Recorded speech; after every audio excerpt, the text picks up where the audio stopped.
Bueno, volvemos con más programa. Decíamos que un tema de esta semana fue la suba del dólar, que subió más de $1 entre ayer y anteayer. Pero para hablar bien de este tema, estamos en nuestra clásica columna de El Cepa con Germán Muiño. ¿Nos escuchás, Germán? Sí, ¿cómo te va? Gracias. Ahora sí, ¿nos escuchás bien a nosotros? Sí. Ahí está, perfecto. Recordemos a Germán Muiño, economista y abogado e integrante del Centro de Economía Política Argentina, CEPA. Bueno, Germán, ¿cómo viste este tema de la suba del dólar? Bueno, fue como ha tenido una evolución distinta a lo largo de los días. La situación comienza el día miércoles con una corrida cambiaria, donde lo que se ve es que los capitales internacionales que tienen inversiones de portfolios de inversiones financieras acá en Argentina comienzan a salir, particularmente por dos factores, ¿sí? Porque sube la tasa en Estados Unidos y porque entra en vigencia el impuesto a la renta financiera, particularmente a la tenencia elevada de las inversores extranjeras.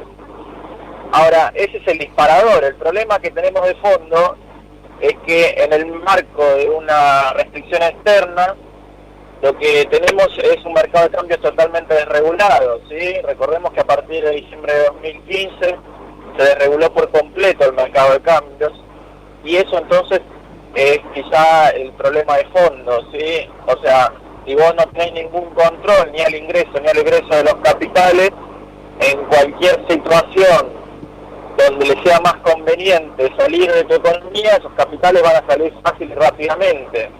Entonces te deja expuesto a una gran vulnerabilidad. Estamos hablando del fin del cepo al dólar, ¿no es cierto? Cuando decís la Entre otras regulación del medidas, mercado de cambios.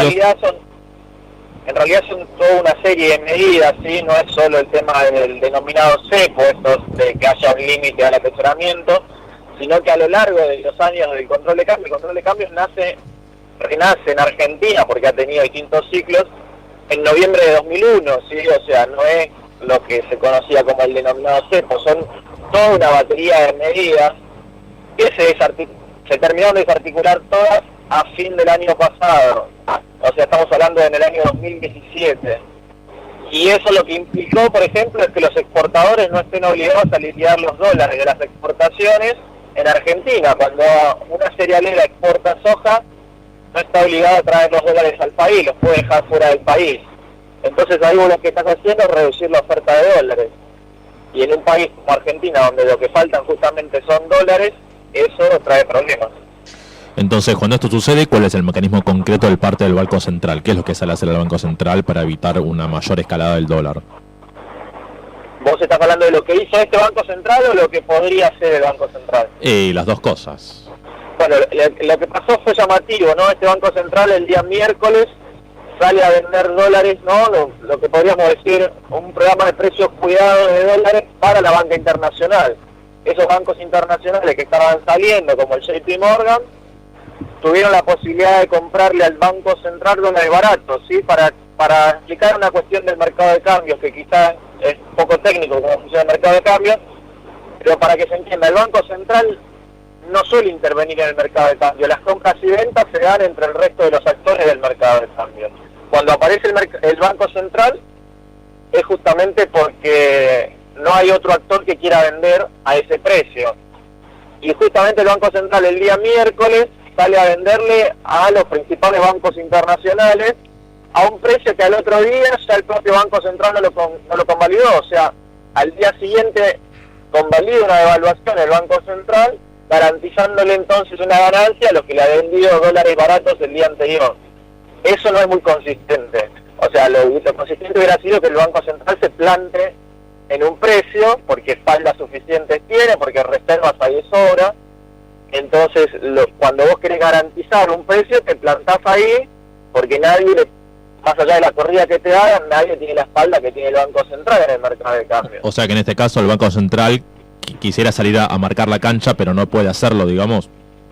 O sea, claramente no quiso hacerlo, porque... No quiso hacerlo, decís. Justamente, claro, el miércoles se vio una conducta, el jueves se vio otra, y lo del viernes directamente fue más llamativo, porque directamente intervino poco, hubo poco volumen, no el viernes, sino el primer día hábil de esta semana, el miércoles, El miércoles fue muy llamativo, hubo poco volumen y sin embargo el Banco Central no intervino mucho y dejó que le suban el precio del dólar 63 centavos. Entonces vos decís, ¿por qué hizo eso? Ahí es realmente inconsistente. Después sube la tasa, con lo cual no solo le garantizó las ganancias al sector financiero por la devaluación que convalidó en ese mismo momento, sino después les asegura ganancias a partir de decir el carry trade sigue vivo, o sea, la bicicleta financiera, porque la subida del dólar hace que la bicicleta financiera ya no sea tan redituable, y en cambio después al subir la tasa mantiene entonces la redituabilidad de esa bicicleta financiera. Pero entonces esto es lo una único interesante de lo que hizo el Banco Central, que lo anunció recién en el día de hoy, es obligarles a los bancos a tener un límite máximo de dólares de cartera propia, porque eso los va a obligar a vender. Claro. Pero eso lo tendría que haber hecho el primer día. Entonces, ¿esto es una política errática del Banco Central o tiene un objetivo en última instancia? Y realmente en las situaciones así de incertidumbre es difícil decirlo. A mí, uno podría tener una teoría conspirativa y decir que todo fue adrede, que lo que quisieron fue beneficiar a sus amigos en cuanto a su conducta, ¿sí? No es que esto fue autogenerado.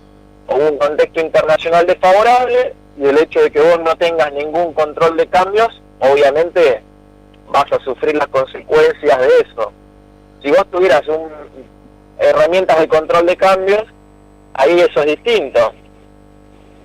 Claro. Sí. No, entonces ahora lo que habrá que ver es cómo evoluciona, ¿sí?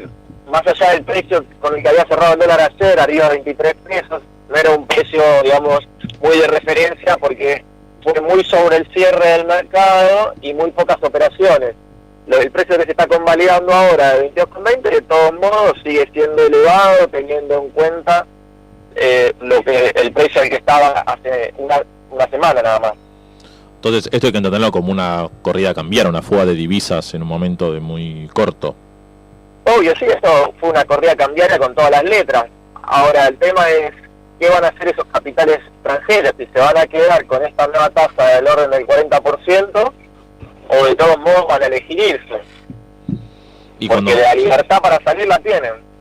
Justamente, bueno, recordemos que todo esto que estamos diciendo está en un informe que sacó el CEPA esta semana sobre la suba del dólar. En ese informe también hablan de otros jugadores. ¿Qué serían exactamente estos jugadores en el plano financiero? ¿Qué son? ¿Empresas financieras o empresas productivas o particulares que compran muchos dólares o qué? No, cuando hablamos de los jugadores que generaron la corrida, hablamos particularmente de la banca financiera internacional, ¿sí? De los 1.100 y pico de millones que vendió en esa primera jornada el Banco Central, 600 se los vendió el JP Morgan. Claro. O sea, hizo beneficio a sus amigos. Justamente ese es otro punto, ¿no es cierto? ¿Cómo vos decís que para paliar la escalada hubo que vender más de 1.000 millones de dólares? ¿Esto qué consecuencias tiene en la economía? Por ejemplo, en la deuda externa. ¿El banco tiene que tomar deuda para poder tener reservas para vender dólares o cómo funciona esto? No, la deuda externa es la deuda del Tesoro. Lo que sí, esos dólares que tiene el Banco Central son producto del endeudamiento externo del Tesoro. Para que se entienda, cuando el Ministerio de Finanzas toma deuda, esos dólares lo que está haciendo siempre es vendérselos al Banco Central. Claro. Entonces, esos dólares que están en las reservas mayormente tienen que ver con ese endeudamiento externo. El Tesoro se lo vende al Banco Central, el Banco Central le da a cambio pesos. Con lo cual ahora, cuando le está vendiendo a la JP Morgan dólares o a Merrill Lynch o a cualquier banco internacional, lo que está haciendo es dándole los dólares con los cuales se había endeudado el Tesoro. Y el otro punto macroeconómico es cómo se relaciona con la inflación, la suba del dólar. Evidentemente la suba del dólar repercute en la inflación, pero al revés también se da, digamos, el hecho de que haya más inflación influye en la suba del dólar o son cosas distintas. Bueno, puede ser que haya una retroalimentación, pero fundamentalmente lo que sucede es que la suba del dólar repercute en los precios porque en nuestro país muchos de los precios se forman a partir de insumos importados. Entonces, obviamente que el importador, para importar, fija los precios en base a un dólar futuro.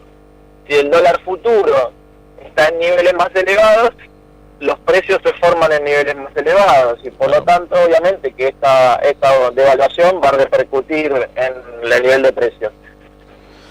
Y si te parece un último punto, porque hubo una declaración interesante en enero pasado del FMI, nada menos, que dijo que el dólar debería estar haciendo un cálculo en aproximadamente 22 pesos. ¿Esto pensás que puede influir en las políticas del Banco Central respecto al dólar? A ver, el objetivo del Banco Central para este primer semestre inicialmente era tener el dólar a raya.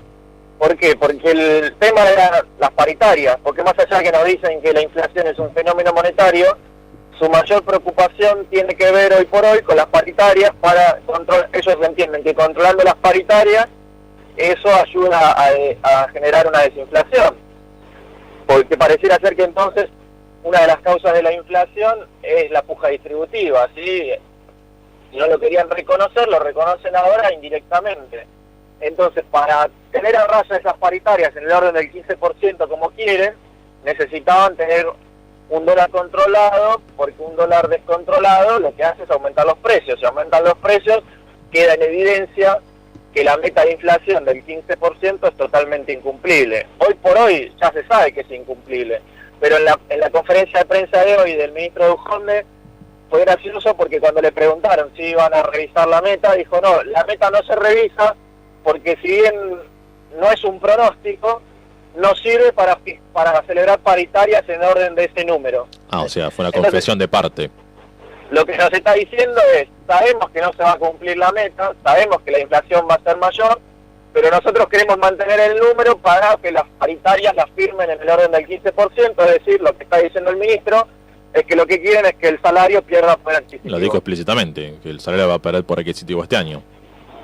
Y indirectamente está diciendo eso. Claro.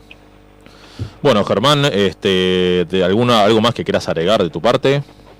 No, lo que hay que entender, más allá de que a veces uno dice, bueno, ¿y a mí en qué me afecta el dólar en mi economía diaria? El dólar afecta en el sentido de que en nuestro país los precios se forman en torno al dólar, entonces todo movimiento en el dólar pulveriza el salario. Y los inmuebles, efectivamente, mucho más. Bueno, sin duda también es un problema para toda la situación esta de los créditos que se están dando inmobiliarios para acceder a la vivienda, porque como en nuestro país lamentablemente los precios de la vivienda se siguen fijando en dólares, obviamente como el crédito es en pesos, vos para acceder a una vivienda ahora necesitas más pesos, pero la relación cuota-ingreso puede que no le dé a la persona, con lo cual también el sueño de la casa propia para muchos queda evaporado a partir de estos movimientos en el dólar. Claro. Bueno, Germán, muchísimas gracias por la comunicación, muy claro como siempre, así que estaremos en contacto hasta la próxima vez. No, por favor, gracias a ustedes, hasta la próxima. Hasta luego. Hablábamos con Germán Muño, decíamos, economista y abogado, integrante del Centro de Economía Política Argentina, sobre la disparada del dólar de esta semana, que esperemos que se calme un poco la cosa, ¿no es cierto? Sí, totalmente. Ahí está. Interesante. Ahí está, así que así vamos a ir a comprar dólares.